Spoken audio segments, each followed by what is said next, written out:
Lahore police has arrested Khadija Shah, the main suspect in the attack on the Corps commander's house on May 9. This has been confirmed by the caretaker Information Minister of Punjab, Amir Mir. According to him, Khadija Shah has herself been arrested at the Lahore CIA office. They are currently in police custody and are being interrogated. Khadija Shah is a famous fashion designer of Pakistan, while her political affiliation is with Pakistan Tehreek-e-Insaf.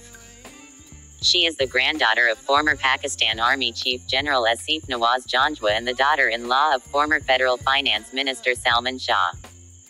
She was wanted by the police for the last few days in the Corps commander house attack, but she was absconding to avoid arrest.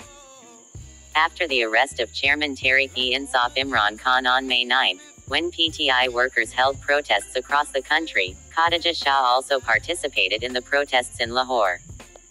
In the videos released from her social media accounts, it can be seen that she was with people going to Corps Commander House from Liberty Chowk in Lahore.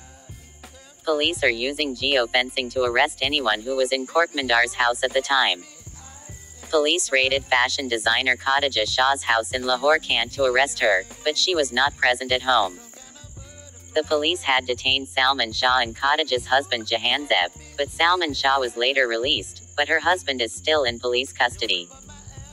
Veterans of Pakistan, an organization of retired soldiers, also issued a statement condemning the raids on Khadija Shah's house. The police was trying to arrest Khadija Shah for the past 1 week, but she did not come within the reach of the police. Yesterday, he released an audio statement that he is ready to arrest himself so that his family members are not harassed. He said in his statement that he is also an American citizen and is in touch with the American embassy in this regard. Khadija Shah said that she had gone to the Corps Commander House protest because she is a supporter of Imran Khan, but she denied the allegations of arson and vandalism.